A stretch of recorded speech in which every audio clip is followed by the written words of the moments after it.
This 17 News at Noon podcast is brought to you by Clinica Sierra Vista. Welcome back to 17 News at Noon podcast, where we share your news on your schedule. I'm Nicole Gitsky. Well, today is a landmark day for Californians as we turn the corner on how we respond to the ongoing COVID-19 pandemic. After 15 months of shutdowns, the state officially reopened. At midnight, the state dropped the color-coded tier system and abandoned most of its pandemic restrictions. Capacity limits in businesses are dropped starting today, so no more physical distancing and no more mask requirements for vaccinated people at restaurants and gyms. In most situations, individual businesses can still make their own decision whether to require masks inside their business. Amusement parks like Disneyland will also be open to all guests, but masks will still be required. So-called mega events, now those are with 5,000 or more people, will still require masks, and indoor events will require proof of vaccination or a negative COVID-19 test. And there will still be places everyone will be required to wear a mask, like public transit and schools. The city of Tehachapi is celebrating the end of the COVID-19 restrictions. The city held a ceremony for local businesses who have been affected during the pandemic.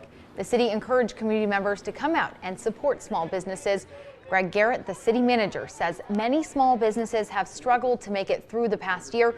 With all of the restrictions put in place by the state, we need to celebrate life returning to normal and let everyone know that Tehachapi is open. And although the mask mandate has been lifted, there are still some places that will require a mask whether you're vaccinated or not. Now, GIT and other public transportation services will continue to require passengers to wear a mask through September 13th. That's an order by the Transportation Security Administration. GIT says passengers who do not comply with the mask mandate can be kicked off. And Adventist Health will continue to enforce the mask mandate in any of their hospitals or doctor offices. The Center for Disease Control requires everyone, regardless of vaccination status, to wear a face covering in all healthcare settings. All right, now to pedestrian safety in Kern County, and police need your help in finding the driver of a car that struck a woman and a 3-year-old boy. It happened June 1st at the intersection of Chester Avenue and 10th Street. The Bakersfield Police Department says when officers arrived, they found a woman and the boy lying in the roadway, both with moderate injuries. They were taken to the hospital for treatment. Now, BPD is now looking for 67-year-old Vicente Rodriguez Riaz. Riaz was driving a gray or blue 2000 model Honda 4-door. Riaz is wanted for felony hit and run resulting in injuries, unlicensed driver, and failure to yield to a pedestrian in a crosswalk.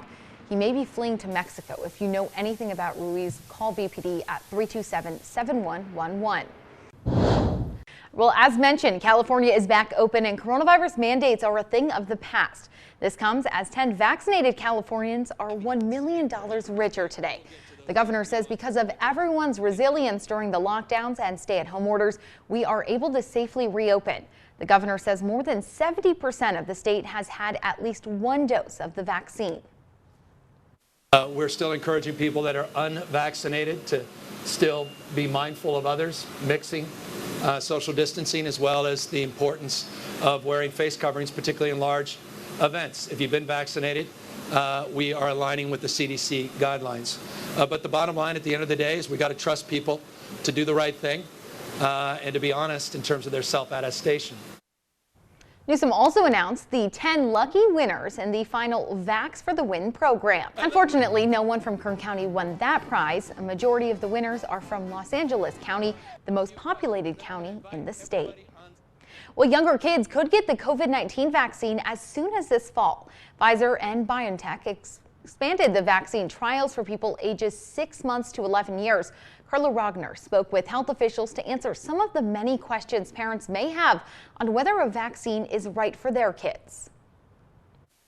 Kicking COVID-19 to the curb will require more people, including kids, get vaccinated. Dr. James Conway, a UW Health pediatrician and director of immunization, says a recent announcement from Pfizer to begin trials in children ages 6 months to 11 years old is a step in that direction. And now that society is opening and schools are opening, what we're seeing is that actually the burden of the disease is actually starting to be in those younger age groups because the older age groups are actually largely immunized now. Even if the vaccine gets the go-ahead, I think that we will probably wait a little bit. Some parents like Andrea Sheridan are still hesitant to vaccinate their kids. Because it's so new and there's not a lot of research yet about how it affects children. Dr. Conway says the vaccine trial is not as rushed as it may seem. I think what we've seen is really of new efficiency, that this is going to be the new normal for vaccines. As for concerns for long-term effects of the vaccine, there's never been any kind of side effect from a vaccine that showed up anytime more than a couple months after the vaccine was given. If the vaccine trial goes as planned, Pfizer hopes to submit its vaccine for emergency use authorization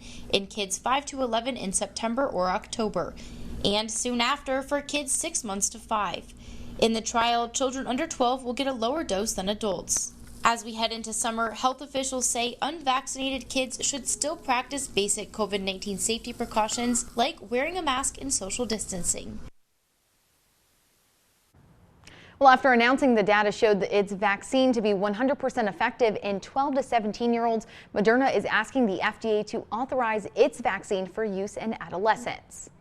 Well, there are still vaccines available for anyone 12 and older who wants one, and there are plenty of opportunities to get the shot this week.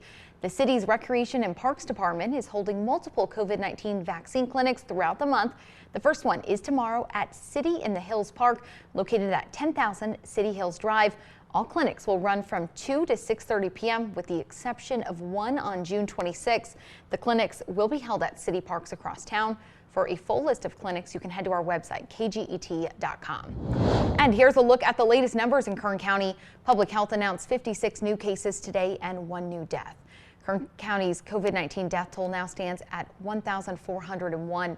State data shows 31 people are in the hospital with the virus. 8 of them are being treated in the ICU. And Kern County now has its first case of the Delta COVID-19 variant. That's according to new data from the Kern County Public Health Department. The county has 1 case of the B16172 variant that was first detected in India back in October. A recent United Kingdom study determined that the Pfizer and Moderna vaccines are highly effective against that variant. Clinica Sierra Vista is now offering rapid COVID-19 testing and COVID-19 vaccinations. Call 833-278-4584 to make your appointment. But don't delay. Clinica Sierra Vista, putting patients first. Taking a look around town, First Congregational Church in Bakersfield is hosting a food giveaway this week to help people in need in our community. It's happening tomorrow from 10 a.m. to 2 p.m. in the church parking lot on Real Road. This is video from a previous giveaway event. For more information about the giveaway, contact the church at 327-1609. And Golden Empire Gleaners is hosting a food drive this week, and they are asking for your support. The annual Oil Can Do It food drive is back. They are asking the community to bring non-perishable food items and monetary donations to help replenish the shelves at the food bank, which helps feed those in need in Kern County. Last year was a little bit different. I don't know if anybody remembers, but we were off about 60%. So we're hoping to somewhat rebound this year. Some of our partners are starting to move back in their offices. So we're really looking forward to a very robust food drive. The food drive is this Thursday from 6 to 9 a.m. in the Era Energy parking lot at 10,000 Ming Avenue. Meantime, the summer heat is back, but there are a lot of people in Kern County who may not be able to afford the soaring power bills that come with running expensive air conditioning units. Others may not have AC at all. That's why we are teaming up once again with this year with the Volunteer Center of Kern County to hold our annual fan drive. Please bring a new fan or a gently used fan or a cash donation to Compassion Corner outside our studios at 22nd and L Streets tomorrow. We'll be accepting your donations all day long from 5 a.m. to 7 p.m. The fans will be given to local seniors to help keep them cool in those scorching temperatures. In our 17 Business Watch, Studio Movie Grill is hoping to fill some job openings this week. SMG says they are holding a job fair this week looking for bartenders, servers, cooks, and restaurant managers. The job fair is from 4 to 8 p.m. tonight through Thursday. SMG is located in Northwest Bakersfield off of Callaway Drive. For more information on the job fair, head to our website, kget.com. The 17 News at Noon podcast is a production of KGET and Nexstar Media Group. For more on all of the headlines in today's show, head to kget.com.